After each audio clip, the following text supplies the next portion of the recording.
Diz assim: disse Pedro, não tenho prata nem ouro, mas o que tenho, isto lhe dou.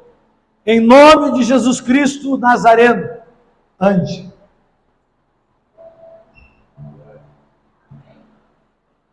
Dê um glória a Deus, um aleluia. Vou ler de novo para você. Disse Pedro, não tenho prata nem ouro, mas o que tenho, isso lhe dou. Em nome de Jesus Cristo Nazareno, ande. Feche seus olhos, Pai, em nome do Senhor Jesus. Eu peço que o Senhor fale conosco nessa hora, Pai. Nos leve a entender a Tua palavra, nos leve a entender os Teus planos, os Teus propósitos, ó Pai. Senhor, que seja um tempo de crescimento, de conhecimento sobre nossas vidas, ó Pai. Que nós possamos viver a Tua verdade, a Tua glória, o Teu querer, ó Pai, em nome de Jesus. Amém. Poder se assentar. E ao sentar, aplauda e glorifique o nome do nosso Deus. Bem forte ao nosso Senhor.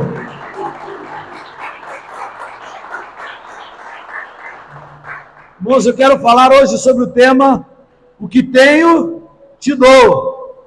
Diga comigo: o que tenho, te dou. Mais forte, diga: o que tenho, te dou. E a pergunta que eu faço para você: o que é que você tem? O que é que você tem para dar para as pessoas? Todos nós, na nossa vida, temos pessoas à nossa volta que precisam de ajuda. E às vezes isso bate no nosso coração. Como é que eu posso ajudar ela? O que é que eu posso fazer para ela? O que eu posso ajudar ela de alguma forma? Porque se tem algo que Deus espera de nós como cristãos, é que possamos ser generosos, amém ou não? E generosidade precisa ser uma marca de todo cristão. Então eu acredito que você olha para as pessoas que estão à sua volta e se pergunta: como é que eu posso ajudar? O que é que eu posso fazer? O texto que nós lemos, ele é tão grandioso, que tem ali um homem precisando de ajuda, pedindo esmolas. E Pedro, quando passa por ele, aquele homem fala assim: viu, me dá uma esmola, me ajuda, por favor. E Pedro olha e fala assim: puxa, rapaz, eu não tenho ouro, eu não tenho prata, que era o dinheiro da época. Era aquilo que tinha valor na época. Ele fala assim: mas o que eu tenho, isso eu te dou. Ele tinha algo, irmãos, que valia mais do que o ouro e do que a prata. Isso é algo que todos nós temos na nossa vida. Eu falava ontem com os jovens à noite, eu preguei para eles, e eu falava para eles assim: olha, nós estamos há poucos dias do culto do amigo, nós não vamos competir com o mundo, não como o mundo joga, não da forma que o mundo faz as coisas. Sabe, irmãos, eu sou um pastor que tento seguir as mudanças que vão acontecendo. A pastora é um pouco mais acelerada e isso me ajuda nisso, a entender algumas coisas, mas eu gosto de um jogo de luz, eu gosto de uma parede preta, mas isso não muda quem somos, entende isso ou não? Sim ou não? E se nós quisermos, eu me lembro uma vez, eu até contei esse testemunho para os jovens ontem, eu me lembro uma vez, eu ainda era líder dos jovens, um jovem chegou para mim e falou assim: pastor, por que nós não fazemos uma balada gospel? Vamos fazer uma balada gospel, assim, um evento para jovens, tal. Irmão, não tenho nada contra isso, não tenho mesmo. Mas eu disse para ele, falei: cara, beleza, podemos até fazer, mas se nós quisermos jogar o jogo do mundo, O jogo de luzes dele, se você não é como eu cresci já num berço evangélico, eu nunca fui para balada. Mas aqui quem já foi para balada, sabe que o jogo de luzes nosso não é nem perto do que o mundo tem numa balada, verdade ou não é? Sim ou não? Para quem já foi, diga amém. Então, você já foi. Não tem problema, irmão. O passado ficou para trás. Espero que tudo tenha se feito novo na sua vida. Mas você já foi em balada. O jogo de luzes dá perto de uma balada que você foi? Sim ou não? Não. Você chega lá, os caras têm um monte de coisa lá, tem bebida, tem algazarra, tem um monte de coisa. E não é com isso que nós vamos competir com o mundo, não é isso que nós vamos oferecer para o mundo. Pedro estava ali nos ensinando o que é que nós temos.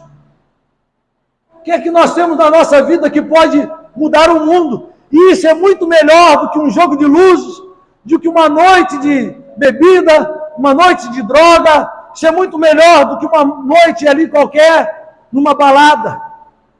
Pastor, por que é melhor? Porque isso acaba.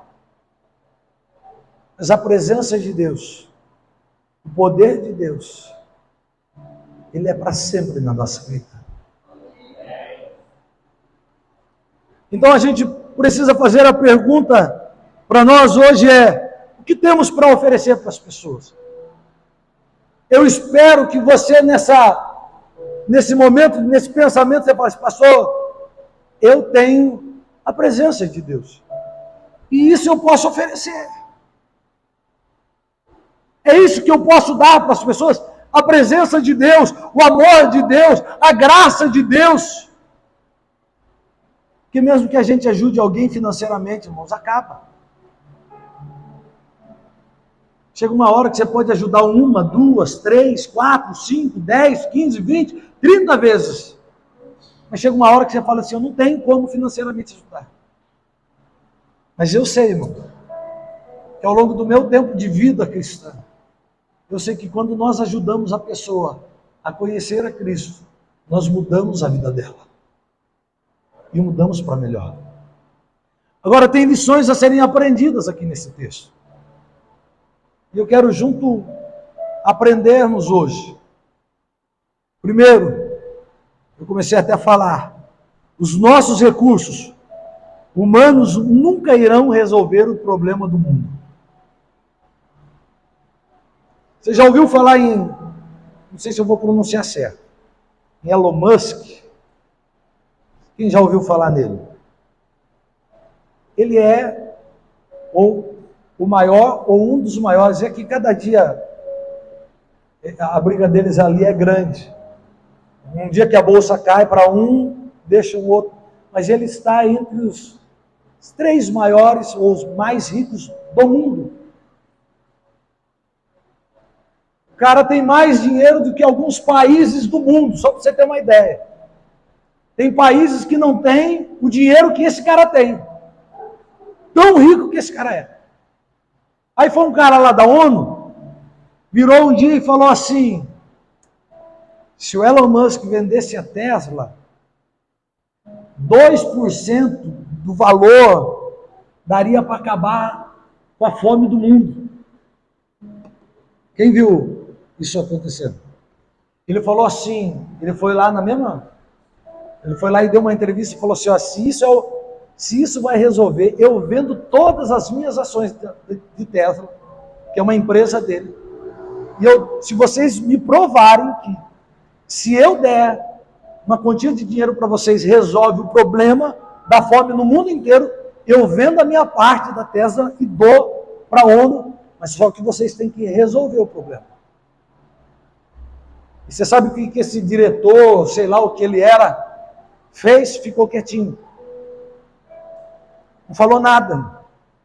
Não mostrou de que forma aquele dinheiro poderia resolver a fome do mundo. Porque a verdade não resolve. E eu não estou falando aqui que ele não poderia comprar e dar comida a todos. Ele poderia. Mas isso não resolve. Eu estava hoje ou ontem, acho que foi ontem, eu não tenho TV mais aberta em casa é tudo TV streaming. Eu coloquei no YouTube lá, às vezes eu paro para assistir algumas coisas bem aleatórias, assim, só para descansar a cabeça, não sei quem mais faz isso, de vez em quando eu faço, e apareceu um vídeo de uma mulher que antigamente o Luciano Huck tinha um programa de televisão aos sábados, em que ele reformava a casa das pessoas. Lembra disso ou não? Irmãos, ele foi lá para reformar a casa da pessoa.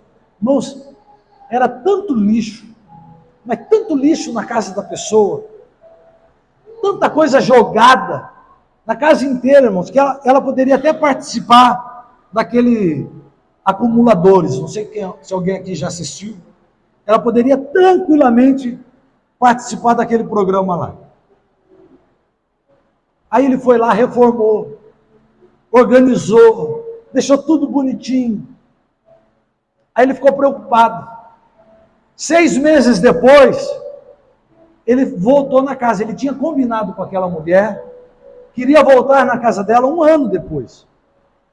6 meses depois, ele voltou na casa daquela mulher e falou assim: eu vim aqui para ver como está a sua casa. Aquela mulher falou assim: você não vai entrar. Ele falou: mas por que eu não posso entrar? Não, você falou para mim que só ia vir daqui 12 meses. Ele falou assim: não, mas eu quero ver, deixa eu filmar, para mostrar na TV. Ela falou assim: não, você não vai filmar. Você não vai filmar. Enfim, em muita conversa, ele conseguiu entrar e filmar. 6 meses depois, a casa dela estava do mesmo jeito de quando ele foi lá. Toda bagunçada, tudo jogado, uma desorganização.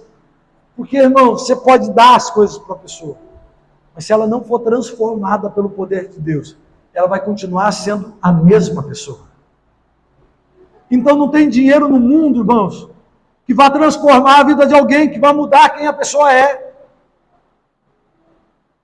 E é uma coisa que nós precisamos entender. O dinheiro, as coisas, os bens materiais não mudam pessoas. Não muda histórias. Mas a presença de Deus muda. Diga para a pessoa que está do teu lado: a presença de Deus muda. Segundo aprendizado que esse texto nos dá é que carregamos dentro de nós algo mais valioso que todos os recursos humanos, que é a presença de Deus. Isso é mais valioso do que qualquer conta bancária que você tenha lá gorda. A presença de Deus faz mais diferença, porque ela vai fazer a diferença por toda a nossa eternidade. E mais, é uma coisa que não acaba. Eu não sei se você sabe, já há uma preocupação mundial, porque o ouro, pelos estudos que estão sendo feitos, já está acabando. Você sabia disso ou não? O ouro já está acabando. E você vai falar assim: pastor, qual é o problema disso? O problema é que todas as economias mundiais estão baseadas na quantia de ouro que cada país tem, guardado e reservado. A valorização de cada dinheiro, ou cada emissão de uma moeda, de uma nota, ela só é feita de acordo com o ouro que cada país tem estocado. Isso se chama reserva. Agora, se acaba o ouro, acaba o valor das coisas. Agora, a presença de Deus nunca vai acabar. Além do mais, a presença de Deus não acaba aqui e nem quando a gente morrer. Porque quando a gente morrer, ela só vai nos levar para as moradas celestiais. Então, se tem algo que você precisa entender, é que o que tem valor para nós é a presença de Deus. Terceira e última lição que nós temos para aprender é que Deus age através de nós para fazer milagres na vida de pessoas. Olha para a pessoa que está do teu lado e diga para ela assim: você é um instrumento para Deus. Você pode ser usado por Deus para levar milagres na vida das pessoas, para levar o amor de Deus para a vida de pessoas e elas serem transformadas. Um tempo atrás eu disse isso, qualquer dia eu vou fazer isso, irmão. Eu vou pegar a foto de alguns aqui quando chegaram na igreja. Tem alguns que quando chegam aqui na igreja, irmão, é tão feio, mas tão feio, que você olha e você fala assim, meu Deus, dá até dó. Mas não é feio fisicamente, irmão, é feio de semblante. Sabe, um semblante caído, amargurado, pesado. E aí, conforme vai conhecendo a Cristo, vai conhecendo o poder de Deus, Deus vai agindo, e aquele semblante que era feio, que era amargurado, começa a ter paz, começa a ter alegria, começa a ter vitórias, começa a ter conquista, e ele fica mais aberto, feliz, e faz com que a pessoa fique mais bonita. Porque a presença de Deus faz milagre. Olhe para o homem, né? Só para o homem, para a mulher você não precisa falar isso não, tá? Mas para o homem que está do seu lado, fala assim, olha como Deus está fazendo milagre em você. Você está até mais bonitinho. Mulher, não fale isso, senão você briga depois na sua casa. Você arruma confusão. Mas é verdade, irmãos. Deus usou a vida daquele menino que tinha 5 pães e 2 peixinhos apenas. André traz para Jesus precisando alimentar um povo muito grande que estava ali com ele. E Deus usa um menininho que tinha 5 pães e 2 peixinhos. Pastor, por que o senhor está falando isso? Porque se Deus usou um menino que tinha 5 pães e 2 peixinhos para mexer com uma multidão, Deus pode usar você para mexer com história de pessoas, dos seus amigos, dos teus parentes, de pessoas que trabalham com você, que precisam conhecer a Cristo. Sabe, irmãos, quando nós entendemos que aquilo que carregamos é mais valioso que qualquer coisa, nós entendemos que isso é a primeira coisa que nós precisamos entregar. Uma história de um pastor conhecido meu, não é amigo íntimo, mas é conhecido meu, de uma grande igreja. E ele terminou o culto, tinha um morador de rua que assistiu o culto, terminou o culto, o morador de rua logo pensou assim, eu vou terminar o culto, eu vou pedir uma ajuda para o pastor vai me ajudar. E aí o pastor estava ali no gabinete dele, pastoral, aquele rapaz entrou para falar com o pastor, falou assim, pastor, eu vim aqui para pedir uma ajuda para o senhor, porque eu sou morador de rua, estou passando fome, se o senhor me der um dinheiro só para eu comer, aquela história que você já sabe, que ele fala, que as pessoas falam. E aquele pastor fez uma pergunta para ele. Para quem não é fiel a Deus, vai até se chocar. Mas para quem é fiel, vai entender muito fácil. E aqui, a pergunta do pastor para aquele homem foi, quanto é que de dinheiro você tem aí? Eu imagino que o coração daquele rapaz já virou e falou assim, rapaz, ele está perguntando que ele vai completar um valor aí para mim. E eu não sei o valor que aquele morador de rua tem, mas eu vou falar um valor aqui qualquer, quem sabe ele tenha dito assim, olha, eu tenho R$5,40 aqui, se o senhor puder me ajudar aí, para chegar pelo menos uns 10, eu como um salgado, um refrigerante. De repente ele deve ter pensado isso. E aí quando ele falou, olha, eu tenho R$5,40, o pastor virou para ele e falou assim, olha, deixa eu te explicar uma coisa. Eu vou te explicar sobre fidelidade a Deus.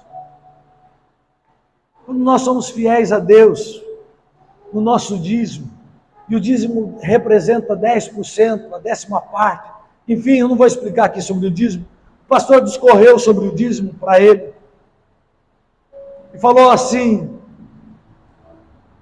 pegou um envelope de dízimo e virou para ele e falou assim: olha, seja dizimista e Deus vai te abençoar. Eu não sei o que passou na cabeça daquele mendigo. Eu não sei se ele ficou bravo com o pastor, falou assim: poxa vida, eu vim pedir dinheiro para ele e ele está falando para eu dar dinheiro. Eu não sei se na cabeça dele passou de repente e falou assim: olha, eu vou dar e depois ele vai me dar uma quantia maior. Não sei. Mas sei que ele pegou e entregou o dízimo, como o pastor havia ensinado para ele. Quem sabe o coração dele ficou na expectativa do que viria. E o pastor deu a mão para ele e falou assim: paz, Deus abençoe, vá em paz e Deus vai prover sobre a sua vida. Aquele rapaz saiu dali sem entender aquilo. Só que quando ele saiu, e ele começou a voltar a pegar sucata, aquelas coisas que ele pegava para juntar um dinheirinho. Quando ele foi lá vender a sucata dele, ele viu que tinha um carrinho de pipoca. Um carrinho de pipoca ali. E ele falou assim: rapaz, se eu pegar esse carrinho de pipoca e ir lá na frente da igreja e vender, a igreja tinha 4 cultos durante o dia, no final de semana. A igreja, cada culto, mais ou menos lá na época, tinha 1.200 pessoas em cada culto. Ele falou assim: se eu comprar o carrinho de pipoca e eu for lá na frente da igreja e vender pipoca, eu vou ganhar dinheiro. Ele foi lá, pediu para o pastor falou: fique à vontade. Pode vender pipoca na frente da igreja. Bom, se tem uma coisa que alguém ganha dinheiro na vida é vendendo pipoca. Porque pipoca, um saco de pipoca, irmão, dá para fazer muita pipoca. Verdade ou não é? Quem gosta de pipoca aí? Dá ou não dá? Um saquinho de pipoca, você faz pipoca à vontade, irmão. E ele começou a ir em cada culto e vender pipoca. E aquilo que era para ser algo que ele perdeu, ele ganhou, porque Deus proveu sobre a vida dele. Amém ou não? Pastor, por que o senhor está dizendo isso? Porque o pastor deu para ele algo mais valioso que se tivesse dado dinheiro. Se o pastor tivesse dado R$100 para ele, ele sairia dali feliz, contente, falando: poxa vida, ganhei meu dia com R$100. Mas ao ele começar a vender pipoca, ele ganhou dignidade, ele ganhou uma vida e começou a ter um salário muito maior do que R$100 por dia. Porque faça a conta aí, se um pacote de pipoca der em torno de R$20, quanto custa um pacotinho de pipoca? R$5? Se ele vender 20 pacotes de pipoca por R$2, ele faz quanto? R$40. Ele tem, tirando o gás, o óleo, vamos falar que ele gaste R$10. Ele tem R$30 em cada pacote de pipoca. Mas para 1.000 pessoas, irmãos, num culto, ele não vai vender para todo mundo da igreja, mas ele não vai vender 20 pacotes, sim ou não? Ele vai vender uns 200 pacotes de pipoca por dia, para mais. Entende isso, irmão? O que nós temos é muito mais valioso do que qualquer ouro e prata. Às vezes você está ali pensando num amigo seu e falando assim: o que é que eu posso fazer? Como é que eu posso ajudar ele? Você pode pregar a palavra de Deus para ele. Você pode levar a Cristo sobre a vida dele. E é isso que vai mudar ele. É isso que vai criar uma nova vida para ele. Precisamos responder essa pergunta hoje. O que de fato tem valor na nossa vida? O que de fato você valoriza? Onde está o teu coração de verdade? Segundo, quanto da presença de Deus você carrega em sua vida? Quanto da unção de Deus você tem? para entregar para as pessoas, para que elas possam conhecer a Cristo. Atos capítulo 2, versos 4, eu estou terminando. Diz assim: todos ficaram cheios do Espírito Santo e começaram a falar noutras línguas, conforme o Espírito Santo os capacitava. Isso aqui é o momento de Pentecoste, que toda a igreja está ali reunida. Mas perceba algo que aconteceu aqui. Todos ficaram cheios.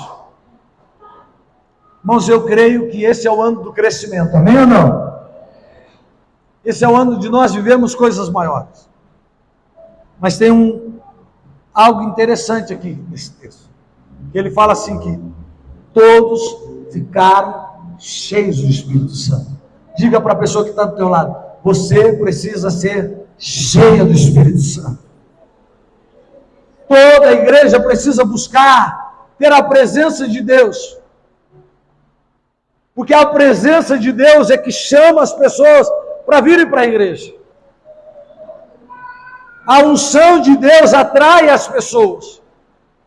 Nós podemos falar e devemos falar, mas é a presença de Deus que muda a história. No final desse mesmo capítulo, no verso 41, diz assim: os que aceitaram a mensagem foram batizados, e naquele dia houve um acréscimo de cerca de 3.000 pessoas. Por que mais de 3.000 pessoas foram salvas? E pastor, por que o senhor fala mais de 3.000 pessoas? Porque o povo de Israel, principalmente nessa época, não contabilizam mulheres e crianças. Na conta deles, eles não entram, não tem valor. Ah, você pode ficar bravo, mas eu estou falando para você, é algo cultural deles lá. Mas nessa conta de 3.000, são apenas 3.000 homens contados aqui. É só você dar uma olhadinha na igreja, você vai ver que tem mais mulher do que homem. Então essa conta aqui, no mínimo, é para dobrar. No mínimo. Mais de 3.000 pessoas foram batizadas naquele dia. Por quê, pastor? Porque todos foram cheios do Espírito Santo de Deus. Nós, como igreja, precisamos entender isso. A presença de Deus é aquilo que tem maior valor na nossa vida. E se carregamos isso, mudamos vidas, mudamos histórias. E amanhã você vai ser lembrado como aquele que mudou a história de alguém. Como aquele que mudou a vida de alguém. Pastor, a gente muda a vida de alguém? Não. É Deus que muda. Mas nós somos os instrumentos para essa transformação. Carregue a presença de Deus. Carregue o Espírito Santo dentro de você. E domingo, nós teremos o dobro de pessoas aqui na igreja, no nome de Jesus. Espalhe a presença de Deus. Ah, pastor, eu não sei como falar. Eu não sei. Não, ore pela vida dele. Clame pela vida dele, e Deus vai te dar os meios para você falar do amor de Deus. Esse é o nosso papel. Isso é o que nós precisamos fazer. Se coloque em pé, meus queridos.